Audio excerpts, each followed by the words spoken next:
What's up, Ragin Nation? How's it going? This is Alex Yu, and you're watching the Road to TF5. This is just the web series we're talking about Transformers 5. This is episode number 36. And in this episode, I'm going to make it pretty quick. There's not a whole lot to talk about, but I'm just going to follow up on some things that I learned recently. Well, first of all, we already know that Michael Bay is confirmed to direct the 5th installment in the live-action Transformers franchise.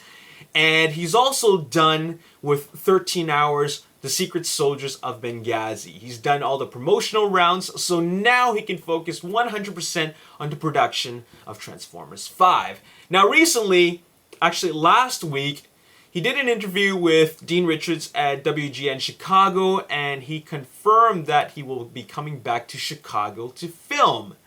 Now, that is pretty interesting because, well, he does have a very good relationship with the city, or rather the mayor of Chicago. After all, when he worked on Transformers Dark of the Moon, the production injected a lot of money into the economy after their long, epic shoot for the final battle of the film. And then he came back again for Transformers Age of Extinction. It wasn't huge, but still, the city welcomed him back for filming. And it looks like because of this great relationship he has with the city, it looks like he will be back. Now, there's no word on what kind of filming is going to happen. Is it just some filming for some small scenes here and there? There's no word that there's going to be any big stunts or big action sequences going on. But it's still really, really early. We're still in pre-production phase. So therefore, we don't know, but the fact is that he is coming back to Chicago to film. So that's going to be very interesting. I'm just curious to know that will KSI have anything to do with it? Because after all, KSI headquarters is located in Chicago.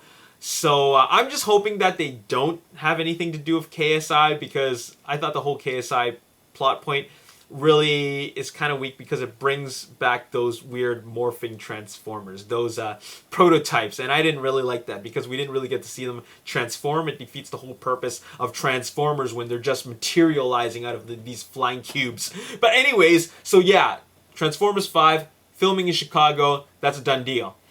Moving on, we got to talk about characters who are coming back, specifically Bumblebee. Now, you guys already know that the two main characters that always come back are Bumblebee and Optimus Prime for every single movie, mainly because they're the most marketable.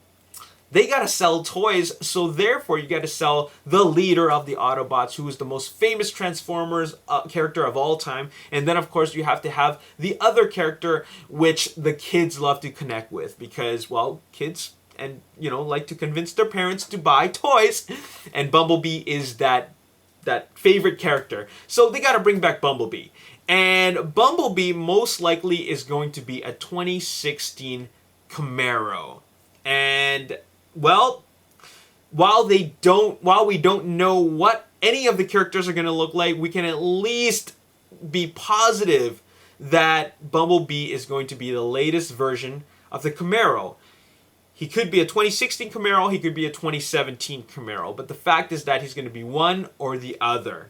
And I'm pretty positive that the 2016 and 2017 Camaro are not going to have that many large physical changes. But the 2016 Camaro is the latest model, the latest model that has a physical change to the car itself. So, even though, like I said, we don't know what Bumblebee or any of the characters are going to look like, a fan who owns a 2016 Camaro actually reworked his Camaro, and by reworking I mean really just painting and putting some stuff on it, like aesthetic stuff on it, to possibly represent what Bumblebee could look like. So let's check out some photos to see what Bumblebee could possibly look like based on what this fan speculates.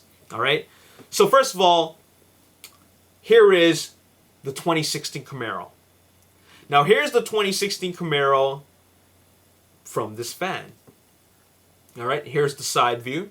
It looks very similar to the previous one, but at least it doesn't have that rounded off look that the previous model had. I like that they're going back to the to looking more like the original version. but it's a little more sleek this time. You can see a couple of physical changes here and there, just from the shape. But and then you see that he's put on the Autobot logo, which is a very, very obvious thing. But what I really like about this is the front and the back. The front, or rather the back, looks less squared off, I guess. And then the front also just looks a lot cooler.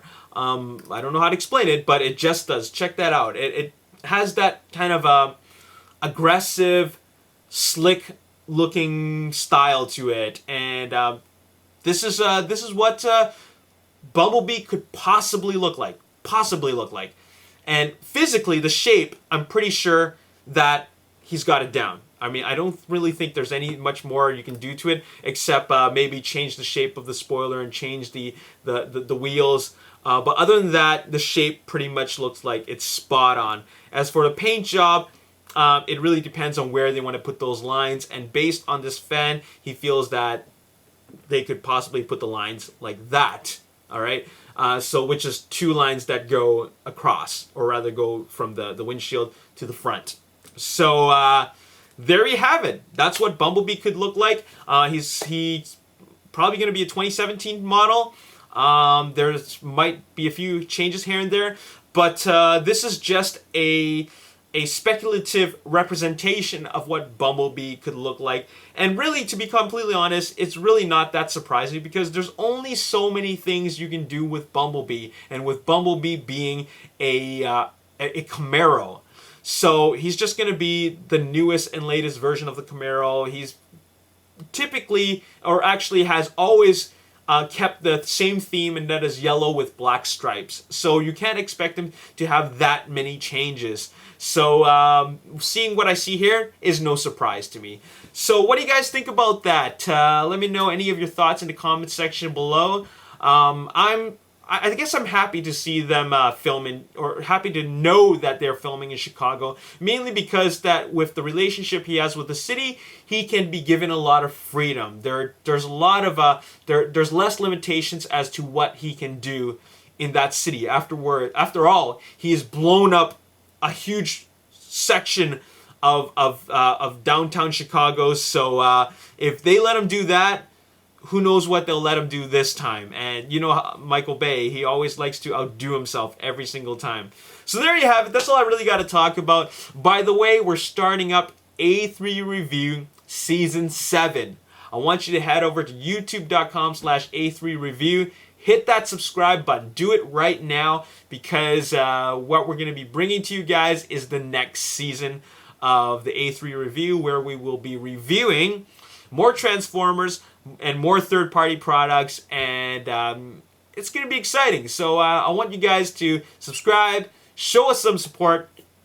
You guys have supported us so much in the past, and I'd like to see more new viewers come check out what we have to offer. So I really appreciate that. Boris appreciates that. The fans, I mean the folks over at the A3 Review really appreciate that. And as long as viewers are interested in checking out what we have to offer, we will continue making videos for you guys, just like how I'm going to continue giving you guys updates on Transformers 5. This is the channel to stay subscribed to, because you will get all the latest information about the 5th installment. So there you have it. That's all I gotta say in this video. As always, if you want to see more, hit the like button, subscribe to the YouTube channel, like me on Facebook, The Ragin Nation. Also follow me on Twitter at Ragin Nation. I'm also on Instagram at The Ragin Nation. I'll see you next time. Peace.